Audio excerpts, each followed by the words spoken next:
മാധ്യമപ്രവർത്തകരായ ഞങ്ങൾ ഓരോരുത്തരെയും സംബന്ധിച്ചേറെ സങ്കടപ്പെടുത്തുന്ന വിഷമിപ്പിക്കുന്ന ഒരു വാർത്തയാണ് ഇനി സ്പോട്ട് ലൈവ് പരിശോധിക്കുന്നത്. കാട്ടാനാക്രമണത്തിൽ മാധ്യമപ്രവർത്തകന് ദാരുണാന്ത്യം.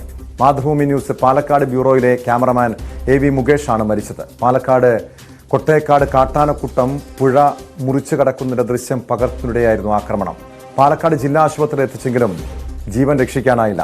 ഏറെനാൾ ഡൽഹി ബ്യൂറോയിൽ ക്യാമറമാനായിരുന്ന മുകേഷ് ഒരു വർഷമായി പാലക്കാട് ബ്യൂറോയിലായിരുന്നു പ്രവർത്തിച്ചിരുന്നത്.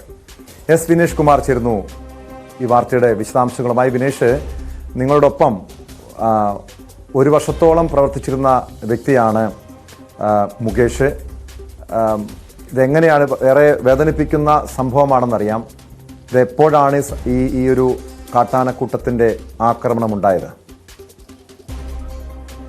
വളരെ ഞെട്ടലോട് കൂടിയാണ് ഇങ്ങനെ ഒരു വാർത്ത രാവിലെ 9 മണിയോടുകൂടി നമ്മൾ അറിയുന്നത്. അതായത് മുകേഷ് ഇവിടെ ഇവിടെ പാലക്കാട് എത്തിയിട്ട് ഒരു വർഷമായെങ്കിൽ പോലും മുകേഷിനെ എനിക്ക് നേരത്തെ അറിയാം. കാരണം 2013 ഞാൻ വയനാട് ബ്യൂറോയിൽ ഇന്ത്യ വിഷനിൽ ഉണ്ടായിരുന്ന സമയത്ത് അന്ന് ഞാൻ അവിടെ കൊച്ചിയിൽ നിന്ന് സ്ഥലം മാറി വയനാട്ടിലെത്തിയ സമയത്ത് എൻ്റെ ആദ്യ ക്യാമറാമാൻ ആയിരുന്നു. അപ്പൊ അങ്ങനെ ഒരു അനുഭവം കൂടി ഉണ്ട്, അയാളുമായിട്ടുള്ള ഒരു ബന്ധം. അതിനുശേഷം അവൻ ഡൽഹിയിലേക്ക് പോവുകയും പിന്നീട് കഴിഞ്ഞ ഒരു വർഷം പാലക്കാട്ടേക്ക് തിരിച്ചെത്തുകയും ഇപ്പോഴും ആ ഒരു ഊഷ്മള ബന്ധം തുടരുന്നുണ്ടായിരുന്നു. കഴിഞ്ഞ ദിവസങ്ങളിൽ പോലും ഞങ്ങൾ ഒരു ക്യാമറയിലെ കാര്യവുമായി ബന്ധപ്പെട്ടൊക്കെ ഒരുപാട് നേരം സംസാരിച്ചതാണ്. ഇന്ന് രാവിലെയാണ് ഈ സംഭവം അറിയുന്നത്. രാവിലെ 7:30ക്കും 8:00നും ഇടയിൽ പാലക്കാട് കൊട്ടേക്കാട് എന്ന് പറഞ്ഞ സ്ഥലത്ത് ഏറ്റവും കൂടുതൽ കാട്ടാന ശല്യമുള്ള, ഏറ്റവും അക്രമകാരികളായ കാട്ടാനക്കൂട്ടം ഉള്ള ഒരു സ്ഥലമാണ്. ഇവിടെ കാട്ടാന ഈ സാധാരണ നിലയിൽ നമുക്കറിയാം, ഈ റെയിൽവേ ട്രെയിൻ ഇടിച്ച് കഴിഞ്ഞ ദിവസം കാട്ടാന ചെരിഞ്ഞതൊക്കെ ഈ പ്രദേശത്താണ്. ആ ഒരു റെയിൽവേ ട്രാക്കിനോട് ചേർന്ന സ്ഥലത്ത് ഒരു പുഴയുണ്ട്, കാടിനോട് ചേർന്ന്. ഈ കാടിറങ്ങി ഇത് പുഴ കടക്കുന്ന ദൃശ്യങ്ങൾ, ഇതിനെ പുഴ കടത്തി വിടാൻ വേണ്ടി വനംവകുപ്പ് ഉൾക്കാട്ടിലേക്ക് അയക്കാൻ വേണ്ടി വനംവകുപ്പ് ശ്രമിക്കുന്നതിനിടയിൽ ആണ് ആന ഓടി വന്നത്. ആന ഓടി വന്നപ്പോൾ ക്യാമറാമാൻ മുകേഷും ഒപ്പം തന്നെ റിപ്പോർട്ടറായ ഗോകുൽ, ഡ്രൈവറായ മനോജ്, 3 പേരും ചിതറിയോടിയതിനിടയിൽ മുകേഷ് താഴെ വീഴുകയായിരുന്നു. താഴെ വീണ മുകേഷിനെ ആന ചവിട്ടി. തുടർന്നാണ് പരിക്കേറ്റ് വയറിന്റെ താഴെ അടിവയറിനോട് ചേർന്നായിരുന്നു ചവിട്ടേറ്റിട്ടുള്ളത്. ഉടൻ തന്നെ പാലക്കാട് ജില്ലാ ആശുപത്രിയിൽ പ്രവേശിപ്പിച്ചു. അവിടെ നിന്നാണ് മരിച്ചത്.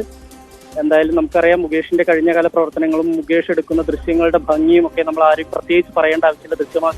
മാധ്യമ മേഖലയിലുള്ളവർക്കൊക്കെ കൃത്യമായി അറിയാവുന്നതാണ്. എന്തായാലും മലപ്പുറം പരപ്പനങ്ങാടി സ്വദേശി ആണ് മുകേഷ്. ഇവിടെ ഭാര്യയുമൊത്ത് പാലക്കാട് തന്നെയാണ് താമസം. കഴിഞ്ഞ ദിവസം ഭാര്യയെ അവരുടെ നാട്ടിലേക്ക് വണ്ടി കയറ്റി വിട്ടതാണ്. മുകേഷും പോകേണ്ടതായിരുന്നു കഴിഞ്ഞ ദിവസം നാട്ടിലേക്ക്. പക്ഷെ അപ്പോഴത്തേക്ക് ഈ ഷൂട്ട് ഉണ്ടെന്ന് പറഞ്ഞതുകൊണ്ട് അയാളുടെ ഓഫ് പോലും ക്യാൻസൽ ചെയ്തുകൊണ്ട് ഭാര്യയെ ട്രെയിൻ കയറ്റി കാസർകോട്ടേക്ക് വിട്ട ശേഷം ആണ് അയാൾ ജോലിക്ക് എത്തുന്നത്.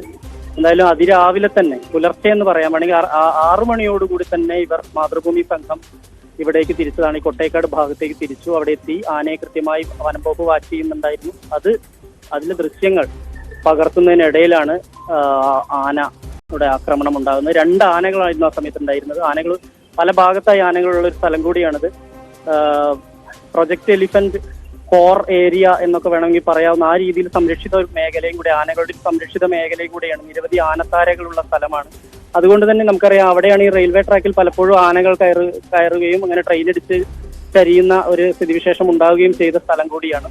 അപ്പൊ അതെല്ലാം തന്നെ കൃത്യമായി പകർത്തുക, അവിടുത്തെ ആളുകൾ നേരിടുന്ന പ്രശ്നം, അതേപോലെ ഈ ആനകളുടെ സഞ്ചാര വഴികൾ എങ്ങനെ തടസ്സപ്പെട്ടു, ഇതുൾപ്പെടെയുള്ള കാര്യങ്ങൾ പകർത്തുന്നതിന് വേണ്ടിയായിരുന്നു മുകേഷും ഗോകുലും ഒക്കെ അടങ്ങുന്ന സംഘം അങ്ങോട്ട് പോയത്. ഇതിനിടയിലായിരുന്നു കാട്ടാനയുടെ ആക്രമണം ഉണ്ടായത്.